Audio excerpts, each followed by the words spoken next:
evening. You're watching the explosive weekend debate with me, Kritsween Walia. Well, viewers, the decision in the making by the central government to curb the unfettered, quote-unquote, unfettered powers of Waqf Board has created a political firestorm in the country. Let's begin by telling you what the government plans to do. It plans to move a bill in the parliament in the upcoming week that seeks to repeal several key clauses of the current Waqf Act. The potential bill discussed by the cabinet on Friday primarily aims at reducing arbitrary powers currently held by Waqf boards. The several amendments may include how the Waqf boards will now be subject to mandatory verification. It will also ensure greater representation for women in these entities. The properties owned by Waqf may also be subjected to fresh verification to resolve disputes. And as per top government sources, we're learning that the need for this legislation arose after widespread concerns about the expansion of Waqf boards, and some of these concerns were in fact raised by Muslim intellectuals, women and the lower rung of the community.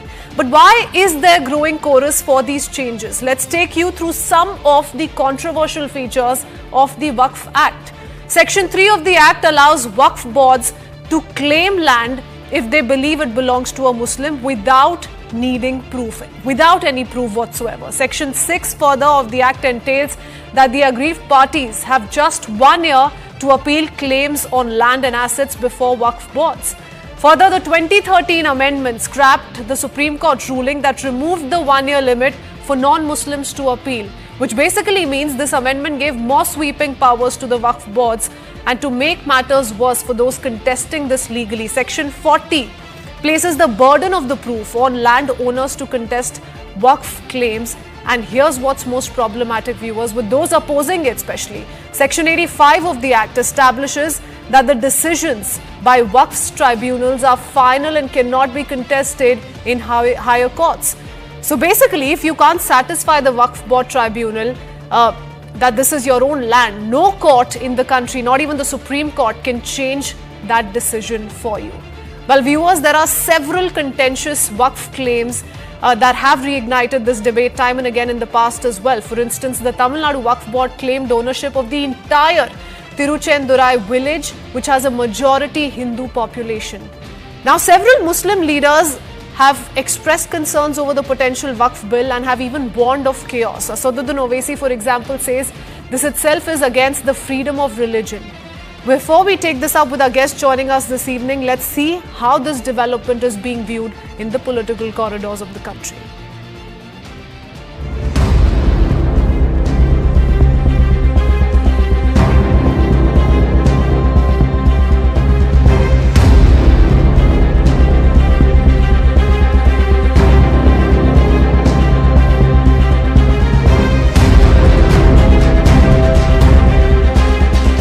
I don't know why it's being politicized.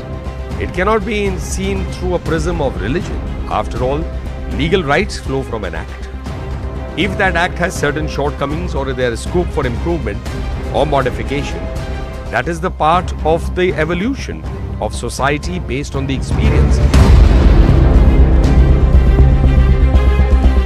Modi हुकूमत वक्फ board की autonomy को छीनना चाहती है और वो interfere करना चाहती है वाकिफ के मंशे के खिलाफ कि किस तरह से उस वक्फ की प्रॉपर्टी को चलाया जाए। वोट फॉर डेमोक्रेसी जो एनजीओ ने कहा है कि 79 सीटें जो हैं हमने वोट परसेंटेज के जरिए से हासिल की हैं। कहीं ऐसा तो नहीं कि हम उन चीजों से ज़हन डाइवर्ट करने के लिए ये वक्फ और मुस्लिम के इशूज को उठा रहे हैं।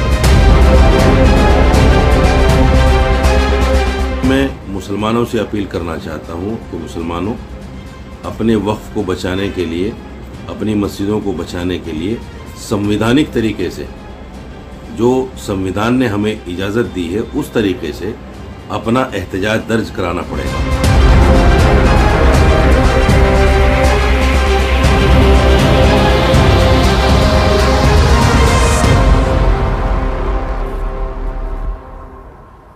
Let's quickly open this up with our guest joining us this evening. We have Pranay Agarwal, political analyst, who's going to be pointing out the central government's opinion on this for us this evening. We also have Mohammad Farhan, political analyst, with us on the broadcast, along with Ashutosh Srivastav, a lawyer, joining us on the panel. this evening at 9 p.m. I will first begin with Mohammad Farhan. Mohammad Farhan जी, सबसे पहले ये बताइए कि यहाँ पे जो इतना बड़ा क्लेम जो मुस्लिम पक्ष की ओर से आ रहा है कि ये एक टारगेटेड अटेम्प्ट है, फिर से माइनॉरिटीज को अटैक किया जा रहा है, ये कहाँ से आ रहा है? इसमें क्या गलत है अगर गवर्नमेंट चाहती है कि एक और ट्रांसपेरेंट, एक रेगुलेटेड तरीके से जमीन दी जाए, चाहे वो वक्फ के पास ही जाए, पर एक तरीका होना चाहिए, एक प्रोसेस होना चाहिए सर? देखिए मैडम, मैं एक बात आपको बताना चाहता हूं कि वक्फ के पास जितनी भी जमीनें हैं और वक्फ के पास जो प्रेजेंट टाइम जमीन है वो 9.4 लाख हेक्टेयर जमीन है। और ये जमीन जो है ये सरकार की दी हुई जमीन नहीं है, सरकार ने वक्फ को दान में ये जमीनें नहीं दी है। ये वही मुस्लिम लोग हैं जिन्होंने वक्फ को जमीन दी और ये जमीन का उपयोग इसलिए दिया उन्होंने कि ताकि वो अब मुसलमानों के कब्रिस्तान के लिए, उनके ईदगाह के लिए, उनके मस्जिद के लिए, उनके मदरसे के लिए, उनके यतीम खाने के लिए, तमाम तरह की चीजों के लिए व्यवस्था कर सके। और ये जो व्यवस्था हुई, ये व्यवस्था जब हुई थी 1954 में, इसकी कैबिनेट में बाकायदा एक मीटिंग हुई पंडित नेहरू जी, जिसमें श्यामा प्रसाद मुखर्जी भी उस मीटिंग में उपस्थित रहे। तब श्यामा प्रसाद मुखर्जी ने इस बिल का विरोध नहीं किया जब पंडित नेहरू इस बिल को ले आए थे, और इसको वजूद में लाकर वक्फ अधिनियम एक्ट पारित किया गया 1954 के तहत। और आज जो भारतीय जनता पार्टी इस वक्फ अधिनियम के तहत हमारे जो अख्तियार है, मतलब वक्फ पर जो हमारी पावर है, उस पावर को छीन के वो सरकार को देना चाहती है, ताकि सरकार ये तय करे कि जो क्रीम जमीन वक्फ की है वो सरकार उस पर अपना खुद अधिकार रखे, और जो खराब जमीनें हों वो वक्फ को दे दी जाए, और वक्फ उस पर अपना काम अगर कर सके तो ठीक है, नहीं कर सके तो कोई बात नहीं है। दूसरी बात मैं कहना चाहता हूं मैडम, एक सिंपल सवाल है, एक सिंपल सवाल है, ये निर्णय लिया कैसे जाता है कि ये वक्फ की जमीन है या वक्फ की जमीन नहीं है, बिना किसी वेरिफिकेशन के, बिना किसी प्रूफ के? क्या ये सही मानते हैं आप कि किसी भी जमीन पे आप अपना हक जता सके बोल के कि ये वक्फ की जमीन है? देखिए मैडम, इसका एक पूरा प्रावधान है। जिस तरीके से क्रिश्चियन कम्युनिटी के पास जमीनें हैं और उनकी सबकी लीज डीड है, एक लीज होती है परपीचुअल लीज होती है, एक कॉन्ट्रेक्चुअल लीज होती है। परपीचुअल लीज जो होती है वो 1000 वर्ष के लिए होती है, और कॉन्ट्रेक्चुअल लीज जो होती है वो 100 साल के लिए होती है। तो उसी तरीके से वक्फ के पास जो वक्फ अल औलाद है, मतलब कि हमेशा के लिए जिन लोगों ने अपनी जमीनों को वक्फ के नाम पर दर्ज कर दिया या वक्फ को दान के रूप में दे दिया, या सिंपल भाषा में ये समझिए कि मैंने अपनी जमीन को, जो 100 बीघा जमीन थी, उस जमीन को मैंने वक्फ को दान दे दिया। अब वक्फ की जिम्मेदारी कि उस जमीन पर वक्फ किसको देती है और उस पर वहां पर किसको अपना मुतवल्ली नियुक्त करती है या अधिकारी किसको नियुक्त करती है, ये वक्फ तय करेगी।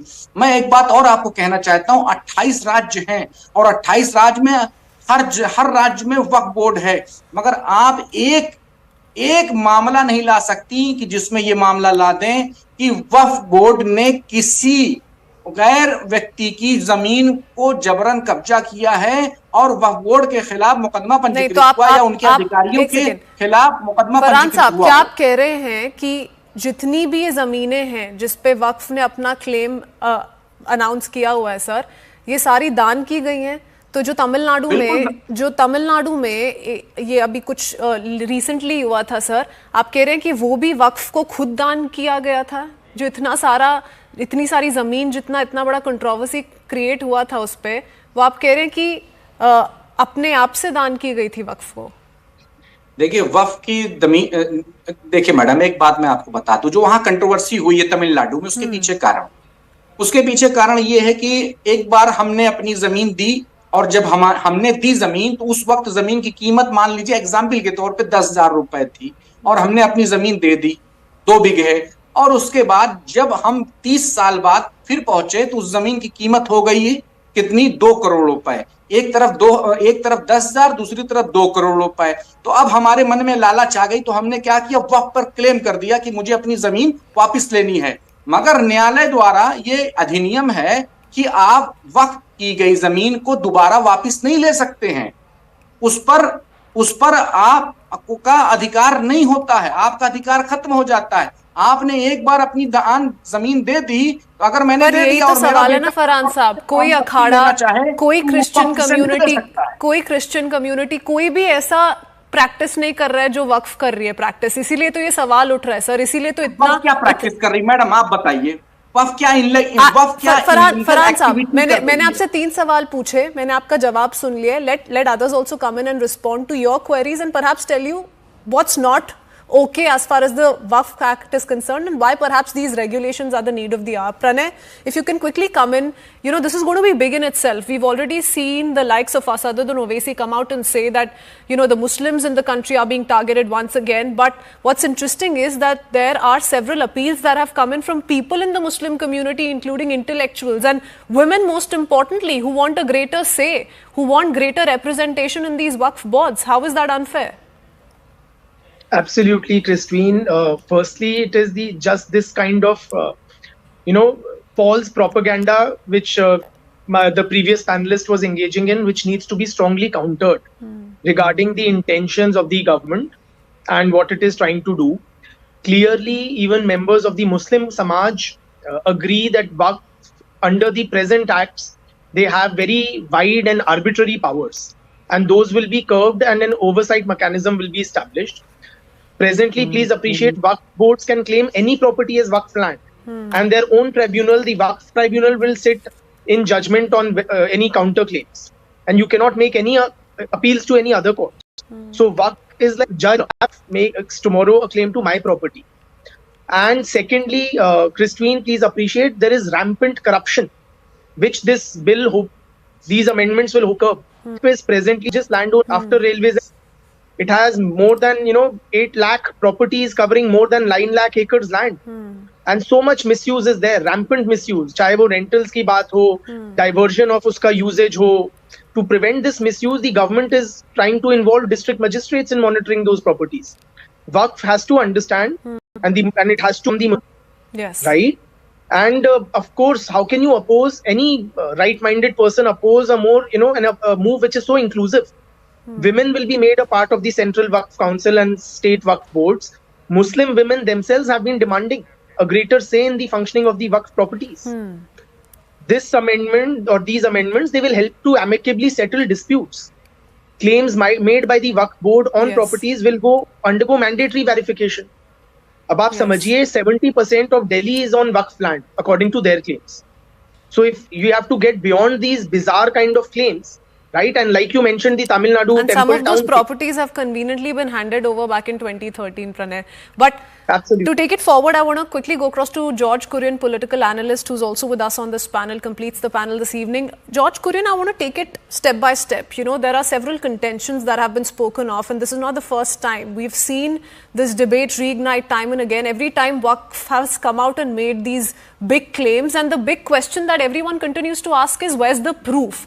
And that's what the central government is trying to do. It's trying to put the onus back on Waqf to come out with some sort of proof. There needs to be a proper system that needs to be followed. I want to quote section 40 of the Waqf Act that states, when the Waqf board lays a claim on the land of a person, it's not the responsibility of the Waqf board to prove the claim of the land, but the real owner of the land has to prove the ownership of the land. So the Waqf has to just simply put its finger on that particular. Christine, good evening to you, to my co-panelists from the debate, and to your audience.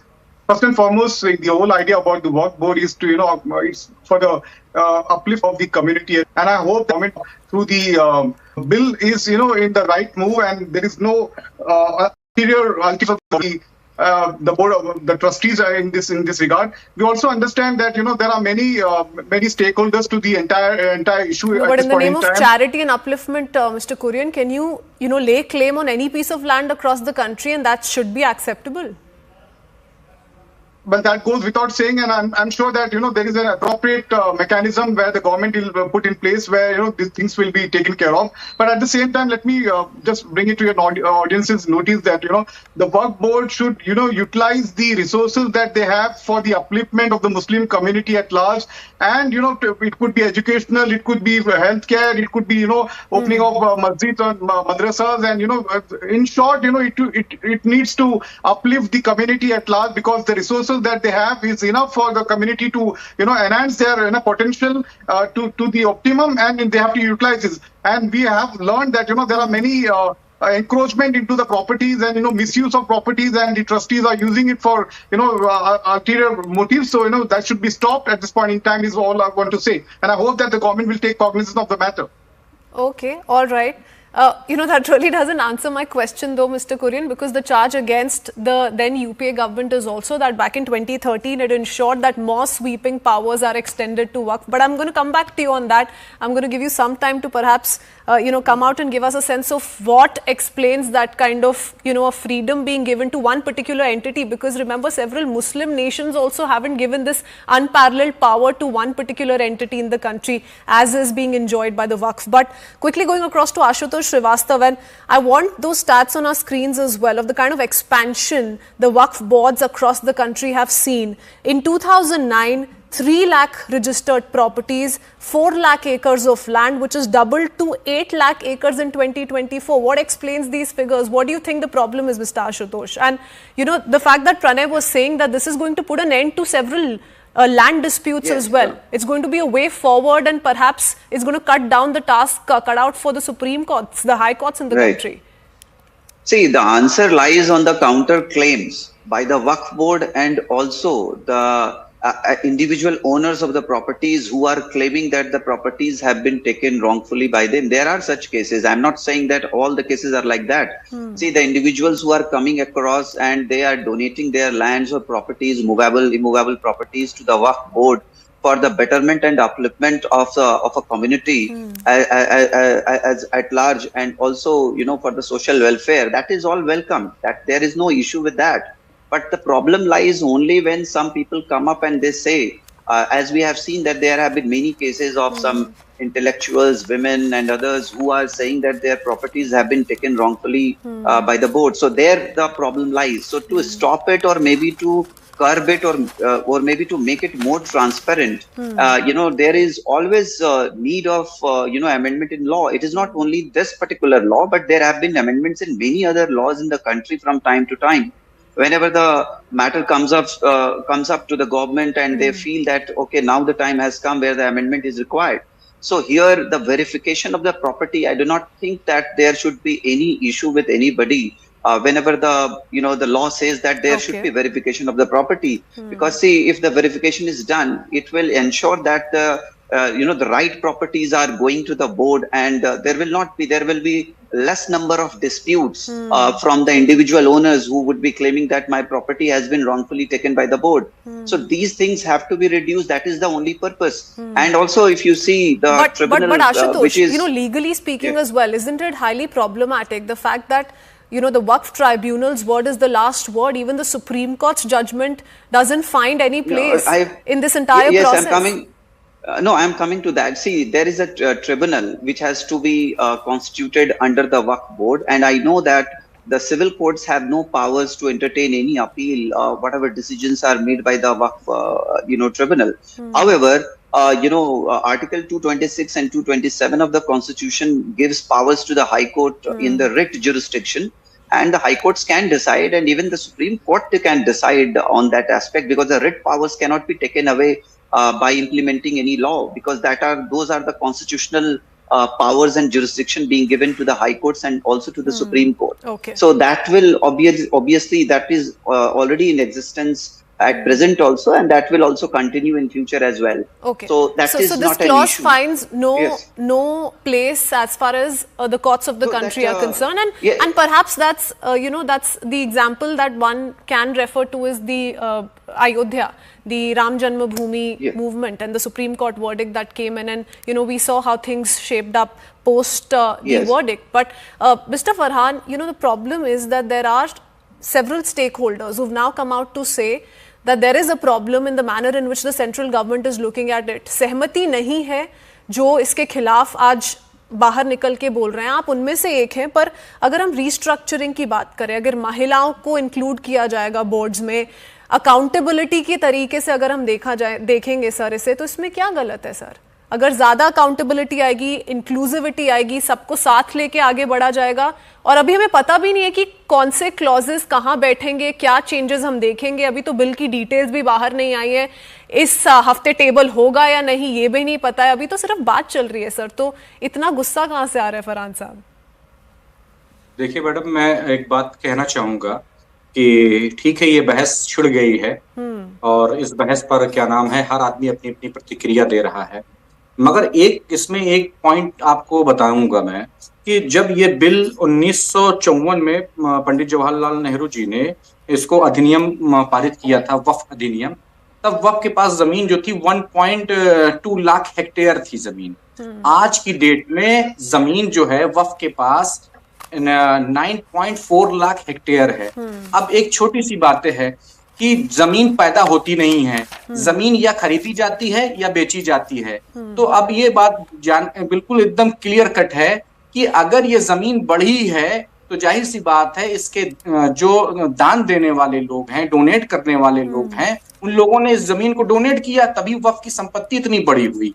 ये अडानी की तरह थोड़ी नहीं बढ़ गई है एक बार की एक बैग, ये तो इतना 74 सालों में सरकार दर सरकार के फैसलों की वजह से भी बढ़ी है। अगर हम पार्टीशन की ही बात करें, अगर हम इंडिया पाकिस्तान की पार्टीशन की बात करें, पाकिस्तान ने भी जो हिंदू पाकिस्तान छोड़ के हिंदुस्तान आ गए उनकी जमीन वहां की सरकार को दे दी। यहाँ क्या हुआ, जो भी मुसलमान हिंदुस्तान छोड़ के पाकिस्तान चले गए उन सबकी जमीन वक्फ बोर्ड को गई। तो सरकार दर सरकार जो फैसले लिए गए हैं, निर्णय लिए गए हैं, उनकी वजह से ये हुआ है सर। नहीं मैडम, मैं आपके सुन लीजिए, मैं आपको अनकरेक्ट नहीं कहूंगा, ठीक है। मैं आपको बताना चाहता हूं, जो लोग भारत में मुस्लिम छोड़ करके पाकिस्तान चले गए वो जमीन शत्रु संपत्ति में हो गई। आपको पता है आज भी हर राज्य की सरकारें शत्रु संपत्ति की जमीन का अवलोकन मूल्यांकन कराकर उस पर कब्जा ले रही हैं और कब्जा लेने के बाद उसको जैसे मान लीजिए कि विकास प्राधिकरण को दे रही हैं और वहां पर प्रधानमंत्री आवास योजना या अन्य आवास योजना का वहां पर निर्माण हो रहा है। वो लैंड ऑफ यूज देख करके कि कहाँ गांव में शत्रु संपत्ति है कि वो शत्रु संपत्ति शहर के अंदर है। जो पाकिस्तान हिंदुस्तान उसमें आपको दिक्कत दिख रही है फरहान साहब, उसमें आपको दिक्कत दिख रही है, पर अगर सूरत म्युनिसिपल कोऑपरेशन हेडक्वार्टर को वक्फ प्रॉपर्टी डिक्लेयर कर दिया जाए उसमें कोई आपत्ति नहीं है सर। जो पाकिस्तान चले गए उनकी संपत्ति यहां रह गई, सरकार ने उसको शत्रु संपत्ति डिक्लेयर किया, वो वक्फ बोर्ड में सम्मिलित नहीं हुई। दूसरी बात मैं कहना चाहता हूं कि अभी जो एनडीए के सहयोगी, मैं लास्ट पॉइंट, एनडीए के जो सहयोगी हैं चंद्रबाबू नायडू जी, वो उन्होंने ऐलान कर रखा है कि आंध्र प्रदेश में वक्फ की जितनी भी संपत्तियां हैं हम उसको डेवलप करेंगे और डेवलप करने के बाद हम फंड प्रोवाइड कराएंगे मदरसों के लिए, मस्जिदों के लिए, कब्रिस्तान के लिए हम फंड प्रोवाइड कराएंगे। अब जब सरकार की नजर उस पर टेढ़ी हो जाएगी तो चंद्रबाबू नायडू जी का ये प्रोजेक्ट क्या होगा? चलिए वो तो बात की बात है। अभी 3 असेंबली इलेक्शन भी आ रहे हैं सर, तो उस बारे में भी बात की जाएगी। But Pranay, I want to quickly hear it from you, respond to what Mr. Farhan is saying. How do you read his comments? Firstly, I would say कि हर बात पे ये bogey of Muslims being targeted by any move of the Modi government, that is not right. ठीक है, उसकी वजह से एक इंटर कम्युनिटी हार्मनी जो है उसको adversely affect किया जाता है। दूसरी बात, वक्फ is not an integral part of Islam or Muslim identity. You don't have a waqf in many Islamic countries, चाहे वो टर्की हो, लिबिया हो, इजिप्ट हो, सूडान हो, जॉर्डन हो, ट्यूनीसिया हो, many Islamic countries don't have। Article 29 के तहत हमें ये पावर दी गई हुई है, वक्फ उसमें ही आता है सर। आर्टिकल 29 संविधान की धारा अनुच्छेद 30 के तहत ये पावर हमें दी गई। आप ये कैसे कह सकते हैं कि हमारा स्ट्रक्चर नहीं है? ये संविधान के बेसिक स्ट्रक्चर में हमें ये पावर दी गई है। Okay, all right. Now we're going to deep dive into a lot more, and I'm afraid I'm running out of time. I don't have that kind of time. Unfortunately, I couldn't go across to Mr. Srivastava and Mr. Kurian again, but yet to be seen what's going to happen next week in the Parliament, whether or not we will see this bill being tabled, and that's what's going to explain the story in the next few days. Thank you.